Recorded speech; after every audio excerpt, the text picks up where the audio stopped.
Right, ఇప్పటివరకు వచ్చినటువంటి ప్రధాన పత్రికలోని మనం వార్తలు గమనించడం ఇదే అంశం సంబంధించి విశ్లేషించడానికి బీఆర్ఎస్ నాయకులు గౌతమ్ గారు ఉన్నారు. నమస్తే అండి గౌతమ్ గారు. అలాగే ప్రముఖ రాజకీయ విశ్లేషకులు విజయానంద్ గారు కూడా జూమ్లో మనకు జాయిన్ అవుతున్నారు. విజయానంద్ గారు గుడ్ మార్నింగ్ అండి. Good morning. రైట్, గౌతమ్ గారు మీ నుంచి స్టార్ట్ చేస్తా. ఫస్ట్ ఏదైతే చనక కొరటకు సంబంధించి ప్రాజెక్ట్ సంబంధించి ఏదైతే కాంగ్రెస్ సర్కార్ చేస్తున్నది ఏ ఒక్కటి కూడా శంకుస్థాపన చేయని అంశం గత బీఆర్ఎస్ సర్కార్ టైంలోనే చేసినటువంటి వాటికి రిబ్బేలు కట్ చేసుకుంటూ పోతున్నటువంటి అంశం ఎలా చూస్తారు మీరు? సురేష్ గారు, ఇవాళ మనం చాలా పొద్దున్నే శుభవార్త విన్నాం. అంటే 2 అంశాలు ఉన్నాయి దాంట్లో. చనాక కొరాట గురించి మాట్లాడుకుందాం మనం ముందుగా. అంటే 2016లో మనం ఏదైతే ప్రాజెక్టు పనులు స్టార్ట్ కావడమో, అదేవిధంగా 18లో పూర్తి స్థాయిలో స్టార్ట్ కావడమో, అది ఇప్పటికి పూర్తి అయ్యి మన కళ్ళ ముందే కనపడము, జలసిరులంతా ప్రజలకు వెళ్ళిపోవడం అనేది చాలా సంతోషించదగ్గ అంశం. ఈరోజు దాదాపు 60,000 ఎకరాలకు నీళ్లు అందించగలిగే ఒక కెపాసిటీ ఉన్న ప్రాజెక్టు అంటే ఇది మామూలు విషయం కాదు. అంటే ఆనాడు ఒకప్పుడు మన తెలంగాణ ప్రాంతంలో అంటే నీళ్ల కోసమే అనేక ఇబ్బందులు పడ్డ సంఘటనలు అనేకం ఉన్నాయి. అటువంటిది కేసీఆర్ గారు అధికారంలోకి వచ్చిన తర్వాత 2014 తర్వాత తెలంగాణ ముఖ చిత్రమే పూర్తిగా మారిపోయింది. అంటే ఎక్కడ నీటి సమస్య ఉంది, తెలంగాణ వ్యాప్తంగా సమస్యను ఎట్లా పరిష్కరించాలి, ఏ విధంగా ప్రాజెక్టులను మొదలు పెట్టాలి, దానికి ఎటువంటి ప్రియారిటీ ఇవ్వాలని చెప్పేసి దాన్ని మనసులో అనుకున్న ఏదైతే ఒక సంకల్పం ఉందో ఆ సంకల్పాన్ని పూర్తిగా ఆచరణలో పెట్టడంలో కేసీఆర్ గారు సఫలమైందని చెప్పేసి పూర్తిగా మనం చెప్పుకోవచ్చు. దాంట్లో భాగంగానే ఈ చనాక కొరట నిన్న పోయి ముఖ్యమంత్రి గారు రిబ్బన్ కట్ చేసి వచ్చిన మాట వాస్తవం. అయితే అంతకు ముందు దానికోసం ఎన్నిసార్లు ఒప్పందాలు జరిగినాయి, ఏమేమి సమస్యలు వచ్చినాయి, దానికోసం ఫైట్ ఏంటి అనేది ఈరోజు ముఖ్యమంత్రి గారికి తెలిసి ఉండదని చెప్పేసి నేనైతే అనుకుంటున్నాను. ఈరోజు హాయిగా పోయి రిబ్బన్ కత్తిరించేసి ఇక కాంగ్రెస్ ప్రభుత్వం హయాంలో మేము కట్ చేసినామని చెప్పుకోవడానికి పనికొస్తుంది తప్ప అసలు దాని నేపథ్యం ఏంటి, చనాక కొరట కింద ఎన్ని మండలాలు వస్తున్నాయి, ఎన్ని గ్రామాలు వస్తున్నాయి, ఎన్ని వేల ఎకరాలకు నీళ్ళు అందించడానికి కెపాసిటీ ఉందని చెప్పేసి అనుకోవడానికి ఆయన దగ్గర ఎటువంటి సమాచారం ఉందని అయితే నేను అనుకోవట్లేదు. ఎందుకంటే అంతకుముందు అంటే సిటీలో కావచ్చు బయట కావచ్చు మనం దాదాపు 46 ఫ్లైఓవర్లని మనం కట్టినప్పుడు మళ్ళీ ఇప్పుడు పూర్తి అవుతున్న ఫ్లైఓవర్లకు పోయి జేబులో కత్తెర పెట్టుకొని పోయి కత్తిరిస్తున్న పరిస్థితి మనం అంతా చూస్తున్నాం. ఈరోజు చనాక కొరట కూడా అంతే.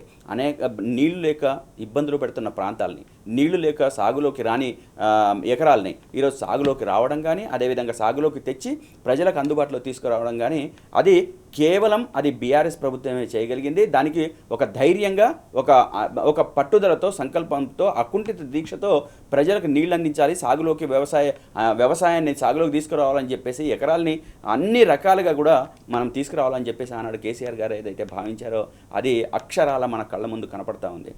ఈరోజు అధికారంలోకి వచ్చి రెండు సంవత్సరాలు గడిచిన కాంగ్రెస్ ప్రభుత్వం ఏ ఒక్క ప్రాజెక్టుకు కూడా కొత్తగా ఈరోజు ఒక రిబ్బన్ అంటే ఒక తట్టెడు మట్టి కూడా తేలేని పరిస్థితి, అదేవిధంగా ఒక ఇటుక పేర్చని పరిస్థితి. ఆ పరిస్థితి నుంచి మళ్ళీ దాంట్లో ఏంటి 2 లక్షల కోట్ల రూపాయల అప్పులు తీసుకొచ్చిన మాట వాస్తవం. తీసుకొచ్చిన డబ్బును ఎవరికి ఇచ్చిన అనేది ఇప్పటికీ కూడా ఎవరికి తెలియని సందర్భం. కానీ ఆ 2 లక్షల కోట్ల రూపాయల అప్పులు మాత్రం ఈరోజు రాష్ట్రం మీద పడ్డ పరిస్థితి ఉంది. ఎట్టి పరిస్థితుల్లో కూడా ఒక్క ఇటుక కూడా పేర్చకుండా, అదేవిధంగా ఎక్కడ నీళ్ళు ఇవ్వకుండా, కొత్తగా ప్రాజెక్టులు కట్టకుండా, అదే కొత్తగా పరిశ్రమలు రాకుండా డంకా బజాయించుకోవడాలు, గత ప్రభుత్వం చేసిన వాటిని కత్తిరించుకుంటూ ప్రారంభించుకుంటూ పోవడం తప్ప, అదేవిధంగా లేదా గత ప్రభుత్వం చేసిన దాన్ని తన ఖాతాలో వేసుకునేటట్టు మాట్లాడుకోవడం తప్ప ప్రస్తుత కాంగ్రెస్ ప్రభుత్వం చేసింది ఏం లేదని చెప్పేసి సందర్భంగా మాట్లాడుకోవడానికి ఇటువంటి ఉదాహరణలు మన కళ్ళ ముందే కనపడుతున్నాయి. అదేవిధంగా మనం గంధమల్ల చూసుకున్నాం, ఇదే కాదు గంధమల్ల కూడా చూసుకున్నాం. అదేవిధంగా నిన్నగాక మొన్న మాట్లాడింది ఏంటి, ప్రభుత్వము 2.5 TMCల నీళ్లు సిటీకి అందిస్తాం అంటే హైదరాబాద్కి అందిస్తామని చెప్పేసి అన్నారు. అసలు కాళేశ్వరం లేదని చెప్పేసి మాట్లాడింది కదా, ఎక్కడి నుంచి తీసుకొస్తారు నీళ్లు అనేది మేము మాట్లాడుతున్నాం, మేము అడుగుతున్నాం ప్రభుత్వానికి. అదేవిధంగా మేము వ్యవసాయానికి మా ప్రభుత్వము కేసీఆర్ గారి సంకల్పం లేకుండా, ఆచరణలో లేకుండా ఈరోజు చనాక కొరాట కావచ్చు, గంధమల్ల కావచ్చు, కాళేశ్వరం ప్రాజెక్టులో నీళ్లు 2.5 TMCలు సిటీకి తీసుకెళ్ళడం కావచ్చు, మీరు అనేక విషయాలు చెప్పుకొచ్చారు కదా. కూలేశ్వరం కట్టించారు, కాళేశ్వరం కాదని చెప్పేసి నీళ్ళు లేవు అక్కడ, అసలు ఒక్క ఎకరానికి కూడా నీళ్ళు లేవని చెప్పేసి మాట్లాడిన మీ నోట్ల నుంచే అసెంబ్లీలో 20 లక్షల ఎకరాలకు పారిందని చెప్పేసి మీ నోట్లే అంటే అసెంబ్లీలో ఒక రకంగా, బయటకు వచ్చిన తర్వాత ఒక రకంగా. అదే చనాక కొరాటా విషయంలో ఇంకా కొత్త వాదనలు ఇంకేం తీసుకొస్తారో కూడా మనకు ఇంకా తెలియదు. ఇంకా మేమే తీసుకొచ్చినాము, ఆనాడు ప్రభుత్వం 2012 కంటే ముందు ఒక ప్రభుత్వం ఉంది, ఆ ప్రభుత్వం మేమే చేసినాము అని చెప్పేసి మాట్లాడే పరిస్థితి కూడా వస్తుంది. అంటే అబద్ధాలు చెప్పడం. కాంగ్రెస్ ప్రభుత్వం పూర్తిగా కూడా తెలంగాణ ప్రజలకు డైవర్ట్ చేయడము, అబద్ధాలు చెప్పడం, వాళ్ళకు ఒక మాగదులుగా మారిన కొంత మీడియా ఉంది కాబట్టి ఆ మీడియాతో ప్రచారం చేసుకోవడం తప్ప వాళ్ళు చేస్తున్న పనులు కానీ ఈరోజు సామాన్య ప్రజలకు అత్యంత హేయమైన పరిస్థితిలో వాళ్ళు చీత్కరించుకున్న పరిస్థితిలో కనబడతా ఉన్నాయి. ప్రజలంతా మాట్లాడుకుంటున్నారు. ఈరోజు కేసీఆర్ గారు తీసుకొచ్చిన అనేక ప్రాజెక్టులు కావచ్చు, అనేక అంటే మనకు అన్ని రకాల సౌకర్యాలు కల్పించడంలో కూడా కేసీఆర్ గారు ఒక సత్ఫలితాలు ఇవ్వడంలో కావచ్చు, ముందు చూపుతో మార్గనిర్దేశం చేయడం కావచ్చు, అవన్నీ చేశారు. కాబట్టి ఈరోజు తెలంగాణ రాష్ట్రం అనేది సుభిక్షంగా, ముఖ్యంగా వ్యవసాయ రంగంలో అన్ని రకాలుగా కూడా ప్రతి పంటకు ప్రతి ఎకరాకు నీళ్ళని తీసేయడంలో ఆనాడు ప్రభుత్వం చేసిన కృషి ఏదైతే ఉందో అది కళ్ళ ముందు కనబడుతూ జలసిరులతో, అదేవిధంగా పంటల సిరులతో మొత్తం దేశవ్యాప్తంగా కూడా ఒక చర్చ జరుగుతూ ఉంది ఈరోజు తెలంగాణ. అవును, నిన్నటి దాకా ఒక మాట, ఈరోజు ఒక మాట. 2014 కంటే ఒక మాట తెలంగాణ విషయంలో ఉంది. 2014 తర్వాత మనం ఒక పాయింట్ పెట్టుకుంటే 2014 అనేది చాలా కీలకమైన పాయింట్. 2014లో కేసీఆర్ గారి ప్రభుత్వం వచ్చిన తర్వాత తెలంగాణ రాష్ట్రం ముఖచిత్రం మొత్తం నేను ఇందాక చెప్పినట్లు పూర్తిగా మారిపోయింది. అది పారిశ్రామిక రంగం కావచ్చు, వ్యవసాయ రంగం కావచ్చు, ఇంకా ఏ రంగమైనా తీసుకోండి, దాంట్లో విప్లవాత్మకమైన మార్పులు, అంటే చిన్న సాదాసీదా మార్పులు కాదు, అది విప్లవాత్మకమైన మార్పులు. నిన్నటిదాకా మాట్లాడిన వాళ్ళు తెలంగాణ వస్తే నీవు చీకట్లో ఉంటావని చెప్పేసి, కరెంట్ ఉండదని చెప్పేసి, ఎకరాకు నీళ్ళు ఇవ్వలేవని చెప్పేసి, లేకపోతే నీవు పరిశ్రమలు నడపలేవని చెప్పేసి, అసలు నీకు పరిపాలన చేత కాదని చెప్పేసి ఎగతాళిన చేసిన ఆంధ్ర పెట్టుబడిదారులు ఎవరైతే ఉన్నారో అటువంటి వాళ్ళ నోళ్లు మూయించే విధంగా అన్ని విషయాల్లో కూడా ఒక విప్లవాత్మకమైన మార్పులు తీసుకురావడంలో కేసీఆర్ గారు అకుంఠిత దీక్షతో పనిచేయడంతోనే ఈరోజు తెలంగాణ రాష్ట్రంలో ఇంత పెద్ద ఎత్తున మనం మార్పు తీసుకురాగలిగినాం.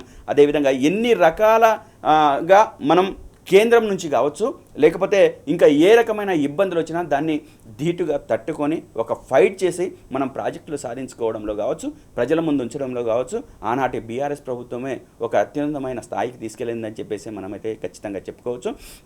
దాంట్లో ముఖ్యంగా ముందు దూరదృష్టితో ఆలోచించింది మాత్రం కేసీఆర్ గారు.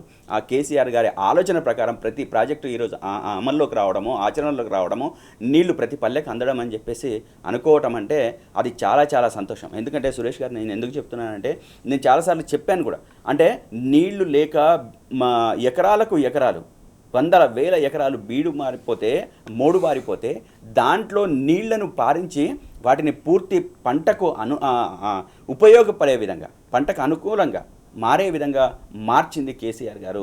నీళ్ళే లేని ప్రాంతంలో, తాగడానికి కూడా గుక్కెడు మంచినీళ్ళు లేని సమయంలో మొత్తం ఆ సమస్య తీరిపోవాలి, నా తెలంగాణకు అటువంటి సమస్య రాకూడదు, నా తెలంగాణ ప్రజలు ఈ నీళ్లతో సమస్యలు ఎదుర్కోకూడదు, ఇబ్బందులు ఎదుర్కోకూడదు అని చెప్పేసి ఆలోచించిన కేసీఆర్ గారు దానికోసం ఎన్ని వేల కోట్ల రూపాయలు కూడా ఖర్చు పెట్టడానికి వెనకాడలేదు.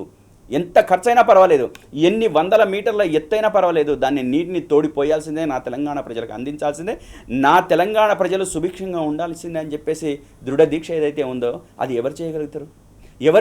అంటే తెలంగాణ సోయి ఉన్నవాళ్ళు మాత్రమే చేస్తారు. ఆంధ్రాకు తొత్తులుగా ఉన్నవాళ్ళు, ఆంధ్ర పెట్టుబడిదారులకు తొత్తులుగా ఉన్నవాళ్ళు అది ఆలోచించలేరు. తెలంగాణ జీవం, తెలంగాణ ధ్యాస, తెలంగాణ పట్ల అంకిత భావం ఉన్న వాళ్ళు ఎవరు చేయగలుగుతారు? అది కేవలం కేసీఆర్ గారు చేయగలుగుతారు.